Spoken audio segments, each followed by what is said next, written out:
Welcome to the County Seat today. I'm your host, Chad Booth. We are continuing our series of talking about the finalists in the senatorial race for the United States Senate. First change in nearly 3 decades. And it's our privilege to be joined, actually 4 decades. I had that wrong. It's been a long time. Yeah. It's our privilege to have with us Dr. MikeKennedy joining us today, who is running on the Republican ticket. Dr. Kennedy, give us a little background. I understand that's not the only set of letters that you've achieved behind your name. It's not. The most important one is DAD, Dad, so I'm privileged to be a father as well. But so thanks for having me on, Chad. It's a pleasure to be here with you and your viewers. And I'm Mike Kennedy. I'm running for United States Senate on the Republican ticket.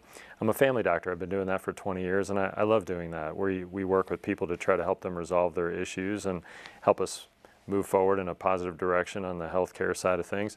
I'm also an attorney, graduate of BYU Law School, so I'm privileged to know something about the law. And I've had the past 6 years the privilege of serving the people of Utah as a state legislator too. And that's been really a great opportunity for me to learn a lot about this state and a deep dive into the variety of issues that we confront in this state. There are many different things that my rural as well as urban and suburban colleagues have helped me and I've helped them to work through as to the multiple issues that we confront in this state. And so as a doctor, as an attorney, as a state legislator, and most especially as a husband and a father of 8 children, I think at 49 years old I bring a unique set of skills and opportunities to the people of Utah for this U.S. Senate seat that I'm offering my services for. Great. Well, let's dive into a few of the issues. These are basically topics that have been raised by county officials that they wanted to make sure that we got on the record. So we'll start with the first one. Opioids, big problem nationally. You've got Utah counties suing the manufacturers. You've got strains on health services across the state. What's the federal role? That's a great question, and sadly, if we look at the federal role, I believe the federal government was part of the start of this process. If you go back to the mid to late 90s, that's when the opioid crisis seemed to start and peak over time. It's now on the decline. We're making strides in the right direction, but I don't know if you and your viewers would recall there was a movement in the medical community to have pain as the 5th vital sign, and there was a press on doctors and hospitals to make sure that they were using plenty of these pain control medicines that often include opioids to make sure that we treat with sympathy and empathy the patients that we take care of. So I was trained in medical school from 1994 to 1998, did my residency training from 98 to 2001. And during that time, it was a serious press on new doctors, training doctors, as well as new residents that were in the training process too, to make sure we give out lots of pain medicines. And that, in fact, came from the government organization JACO, which is a supervisory organization. So your question's an important one, and your viewers need to understand that on some level, to have the federal government fix something that it started on some level is almost a problem, because they're the ones that were complicit in the creation of this problem by using pain as a 5th vital sign. I remember as a medical student being taught that there is no toxic upper limit of morphine, that it's a natural substance and you can use.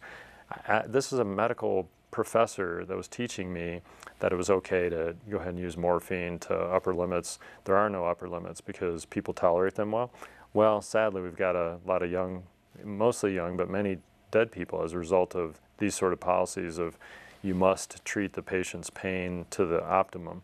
And sadly, a lot of people start their narcotic addictions with doctor prescriptions. And so I believe state-based solutions are the right way to get into this. When you politicize healthcare, and in this case, healthcare was politicized, there are many examples of that, but this is a deadly example where the government, through JACO, was pushing a certain standard onto professionals that know how to take care of people. That's why we go through at least 7 years of training, if not more, for the things that we do.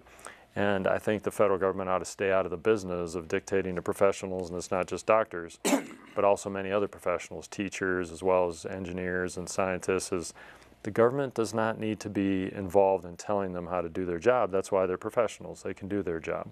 So I believe state-based solutions are the right answers. Why? Because they're accountable and they are adaptable to the needs of the individuals.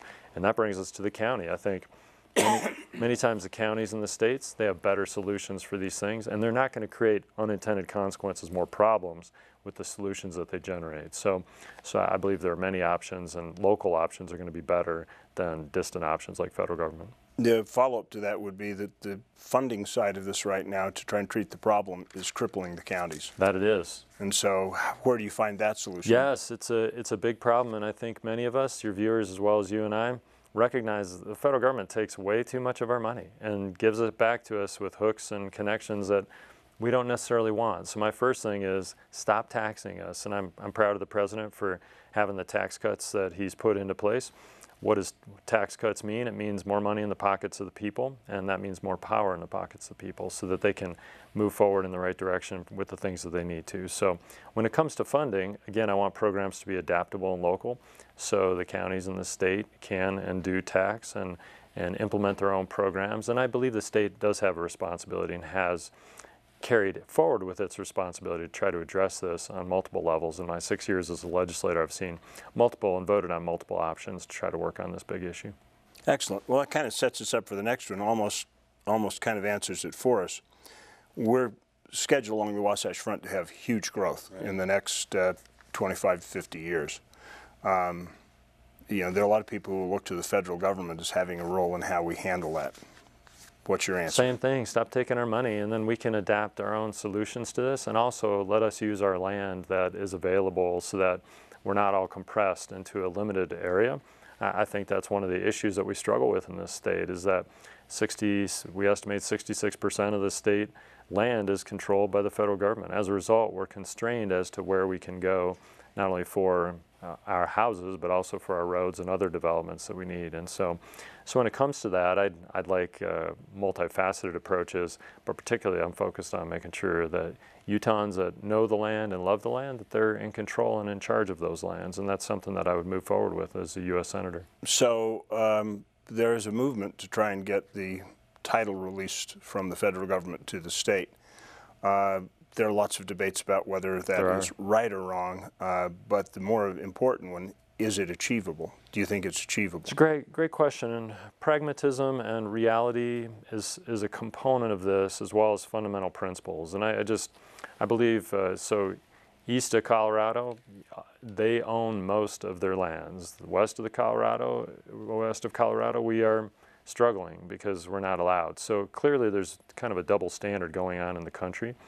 And what I take to that, and Chad, it's a great question, is there is a pragmatic aspect to this, is we all can estimate why things are what they are at this point. And the reality is we're a state of 3 million people. We have 4 federal representatives, 2 senators.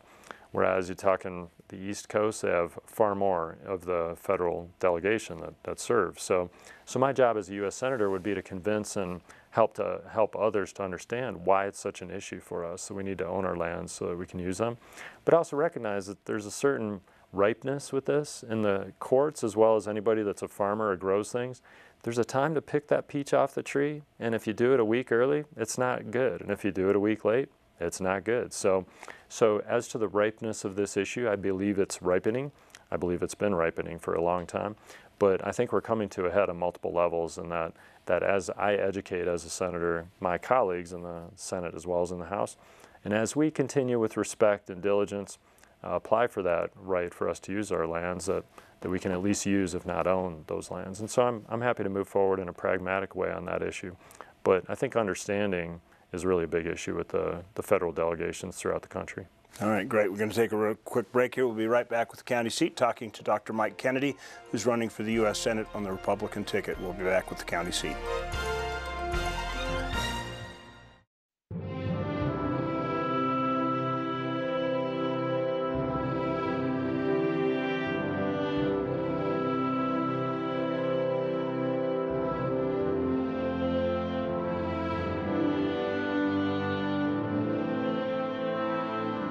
In a place that is beyond words, there is nothing to be said, except take your time in Bryce Canyon country.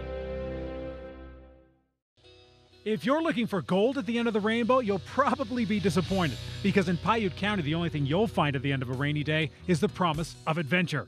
Highway 89 is your access point through Marysville and the historic trails of Bouillon Canyon. Find yourself in the mountains one minute and the desert the next as you follow in the footsteps of the pioneers. Whitewater raft, fish, hike, all within a few minutes of a comfortable bed and a warm meal. Find out why the world has made Piute County its off-road destination. Piute County, the place where the rainbow ends.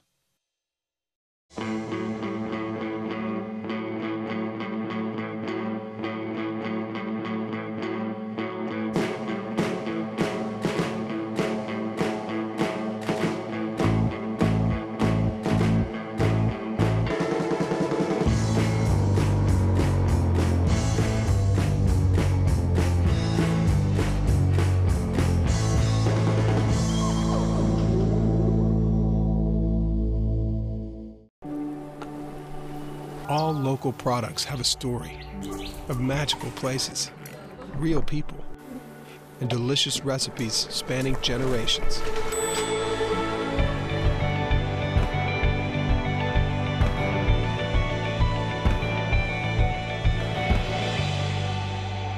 So go ahead and discover flavors you've never tasted and friends you never knew you had. Utah's own Discover Local Food. 149 million years in the making, dinosaurs once roamed this land. Now they're found at the Dinosaur National Monument.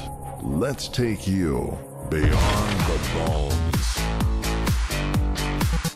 We call it Dinosaur Land. You'll find it offers adventures and sights not seen anywhere else in the world. Come to Dinosaur Land, Vernal, Utah. You'll want to stay forever. The dinosaurs did.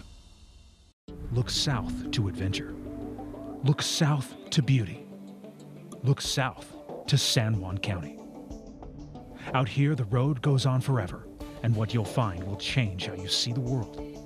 Climb on your OHV and discover forgotten landscapes and vistas that challenge the imagination. From Blanding and Monticello to the cliff faces of Monument Valley, we're open and ready for you to explore. San Juan County, Utah's Canyon Country.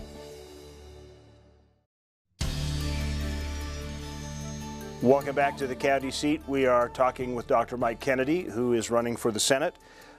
We kind of covered this 30,000-foot level of the federal-state relationship, particularly as it relates to land, but in specific, that causes a lot of issues.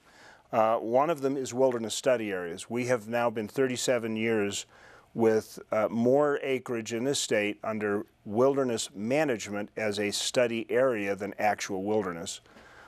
And it's up to Congress to fix the problem.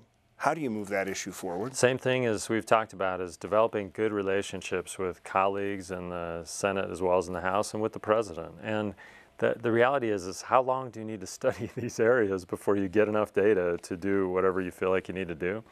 It does feel like in our state that a lot of these agencies and these dictations that we get from the federal government, it's almost like we serve the government instead of the government serving us. Well, the government is intended to serve us. It is a tool of the people, and the people are in control. And so as a U.S. Senator, that is a key role that I need to play, is to make sure that the government serves the people, and that includes the BLM, the Department of the Interior.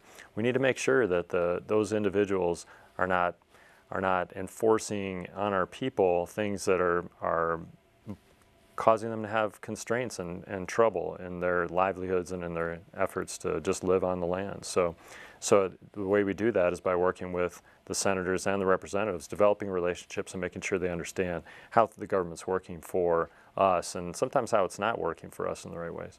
Is that best done by standing ground or trying to, I mean, do you negotiate your way there? I'm sure that this is a large poker game back there. It's a big issue, and in fact, it reminds me of a state legislative role that I've played in my community. So I represent a certain part of the state, North Utah County, and in that representation, there was an issue. It's just a road, so it's not as grand as some of the issues we confront on other levels, but in that road, it took me 4 years to negotiate with the various parties. There were multiple cities involved. There was state developmental center land. There was a neighborhood that was implicated in this.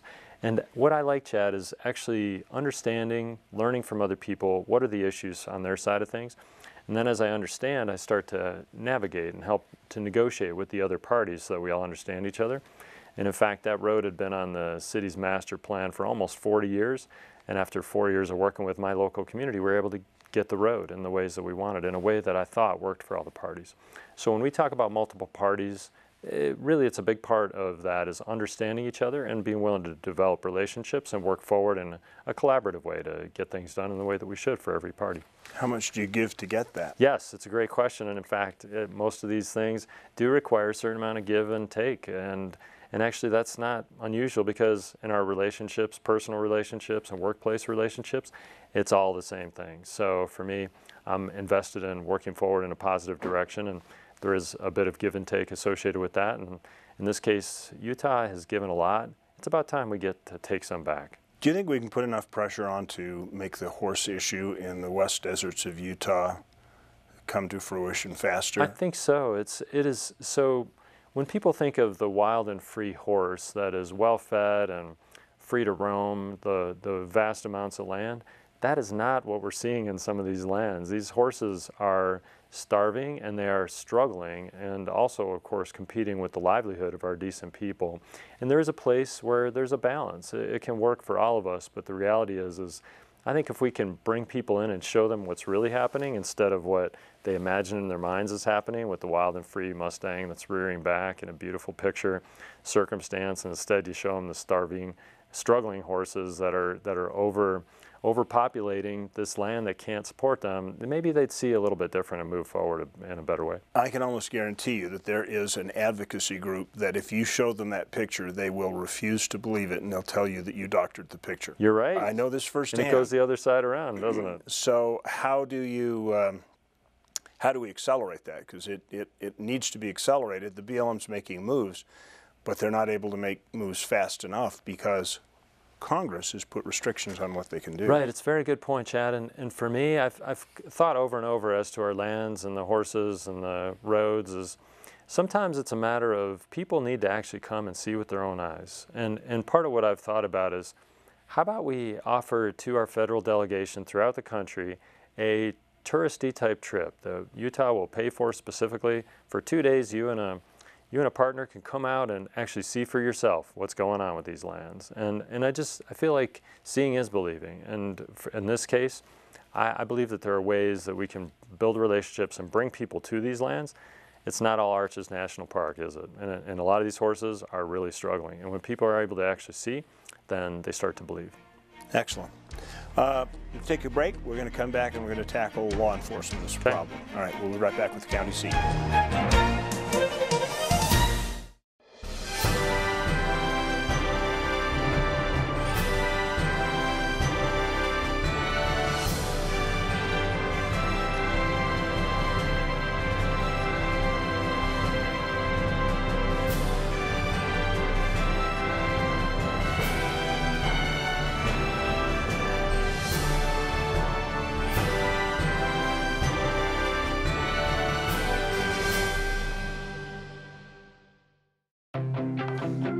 Too often we find ourselves in shoes like these, or these.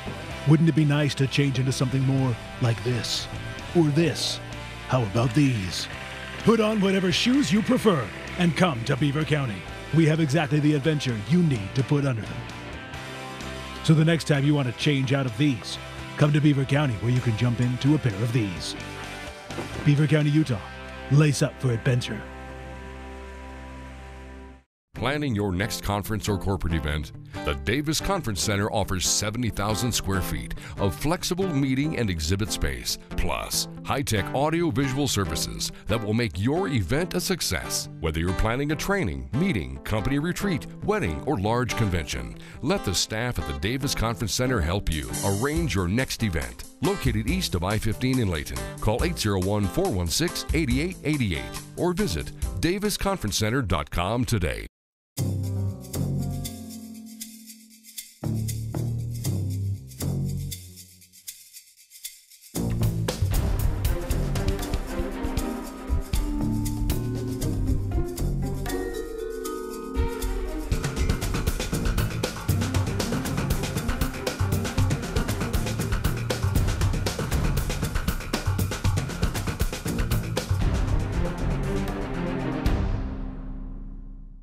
There's a little place on a Utah map where I was raised, where my heart's at, where the sagebrush grows wild and high, and the stars come out at night.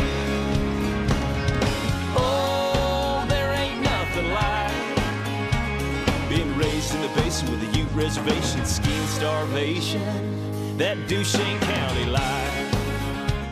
The Utah Farm Bureau began as a collection of farmers supporting each other to raise the food we enjoy. Today, Farm Bureau membership encompasses everyone, whether ranchers, growers, or just everyday folks like you and me. Members enjoy discounts on items like vehicles and ATVs, or insurance that's very affordable. You don't have to be a farmer to join, and dues are small, but together we make a big difference in keeping our food supply local and abundant. Join Utah Farm Bureau. Welcome back to the county seat. We're talking to Dr. Mike Kennedy, who hopefully will be the next senator if his plans go correctly. We were talking about law enforcement. Currently, law enforcement agencies across the state are cannibalizing each other to try and get officers. And they are blaming pensions, they are blaming budgets, they're blaming everything. But the reality is there's a shortage of people willing to be engaged in law enforcement as a career. Part of this, in my opinion, is stemmed from the perceptions that have been created at a national level about law enforcement. What's your take on it? I love the concept with law enforcement that they're peace officers, and I believe that we should look to these individuals more as peace officers. They actually promote something good rather than enforcing the law and punishing people, and I believe most of them are exactly that way, and I certainly appreciate my community law enforcement and our state law enforcement individuals. So as a U.S. Senator, I'd say first, the role of the federal government in that is limited to U.S. Marshals and FBI and CIA. There's a lot of law enforcement, but I'd want them not to have much of a role here in the state of Utah. When it comes to the competition, inter-county and interdepartmental competition, I'm glad that there is competition, and I hope that those salaries are going up so that we have more people going into it. But I agree with your general assessment is that with this overarching environment of police brutality and all police officers are bad people who are abusing the population, which is, I think, overstated and mischaracterized, although sadly there are examples where things have gone bad and really bad, and I'm sorry for those circumstances. But I'd also say that we can't send the message that all of these people, all of these good peace officers that we have in our community, that all of them are nefarious, that all of them have misguided intentions, because most of them are excellent servants of the people. So when it comes to that, I just want to reframe the conversation. Yeah, there's always misdeeds and individuals that have committed things that shouldn't have been done. That goes sadly for most professions, including doctors and teachers. We see examples in both circumstances where things weren't done correctly, but that doesn't mean that they're all bad, and we need to promote the fact that these are peace officers who are community members. They love their community, they want to serve their community, and I believe as we look to them in that way, that's going to help to increase the supply of those individuals. So one of those areas that's unspoken of the competition is the fact that several federal agencies have developed their own law enforcement agencies. They don't have legal authority, so they duplicate it in the Federal Register as a part of their CFR, the code that they operate by, and they have created a dual law enforcement system, particularly in rural Utah, where if you get a traffic ticket from a county sheriff, you go to the justice court, which is nearby, you take care of it, it's done. If you get a traffic ticket by a federal agent, now you're going to St. George, as far as 5 hours away, to seek representation. That is an area where the federal government and the Senate can be involved. Do we need to rein in the ability and this license that's been taken for law enforcement? Absolutely. So with these federal departments like the BLM having their own law enforcement I think it's entirely inappropriate, and that we ought to be using county sheriffs for the exact same purpose, is that the dynamic there of the federal government, the federal agency, that is unaccountable to the people, and as a result will not change its approach. It's dictated or directed by Washington, D.C. instead of the local community, as the county sheriff is constrained by. That these are the militarizing and also the law enforcement operations associated with these departments and agencies. It is, again, there's been bad actions that have happened, and as the U.S. Senator, I'd want to make sure that we're reining that in. We should use local law enforcement that's accountable to the people, knows the people, loves and cares for the people, and is focused on peace officer service, not on law enforcement and controlling the population. So absolutely, and if that's through budgetary constraints and reducing budgets so that people that are hiring law enforcement in the agencies, they don't have as much money to hire these individuals, I'm certainly in favor of that. Of course, that would then cut their ability to contract with local agencies to provide that service for them. So do you think, would you be willing to sponsor or actually to help craft something to bring that in? Absolutely. So the money continues to flow so they can contract with the county sheriff and their department, and when necessary, they hire. And so the money flows, but it's not flowing into more officers for the BLM, for example. This expansion has been kind of, as I understand it, been kind of interpreted from some very specific, narrow parameters. So let's go back and just finish in this last minute that we have principle versus pragmatism. We have contrasting, we have two fine senators that are currently representing Utah. One of them's been a very pragmatic senator that says, I'll get what I can take and I'm willing to compromise a lot. Our other senator has been very principled in his approach and has sometimes held a line that has created a little bit of tension. Admiring the principle, it still creates a little bit of difficulty. Do you need to be more collaborative or do you need to be more principled? And how are you as a senator going to address that issue? It's a great question, and the answer is yes. The reality is it depends on the issue, right? And between principles and no principles, there is a lot of room in between. For example, in this road that I worked on in my community, took 4 years and there was a lot of give and take associated with that. But how wide a road is, how fast the speed limit is, where it goes in this piece of land versus that piece of land, those are very pragmatic aspects. The principles are respect of the people, and in the case of the U.S. Senate, is power to the people and the state, not power to the Washington, D.C. My principles are strong that way, and I see the power of the state government to do most of the things that need to be done. And I think our federal government has far overstepped its bounds. In addition, when it comes to principles of spending more money than you have, that's another fundamental principle that the federal government has failed us on, and we need to make sure that the federal government is living on a budget. Just like you and I live on a budget, the federal government should live on a budget. So those are fundamental principles, honesty and transparency. And as your servant, as the U.S. Senate senator that I intend to be, is I serve you. You don't serve me. And I want the regular voices, the regular people in the state of Utah to have a servant, somebody who knows them, that loves them and cares for them. That's my objective as the next U.S. Senator, and I'd love to earn their support. Will you have enough, will you make enough time to actually talk to people? Absolutely. To me, that's what it's all about. If I'm not visiting with people, I can't represent them. And so that's my focus, is real, regular people. And that's what I do as your U.S. Senator. Excellent. Dr. Kennedy, thank you for joining us. Thank you, Chad. It's a pleasure. Thank you for tuning in on the county seat. We'll continue this series with Mitt Romney at a point down the road, a couple of weeks. We'll see you next week on the county seat.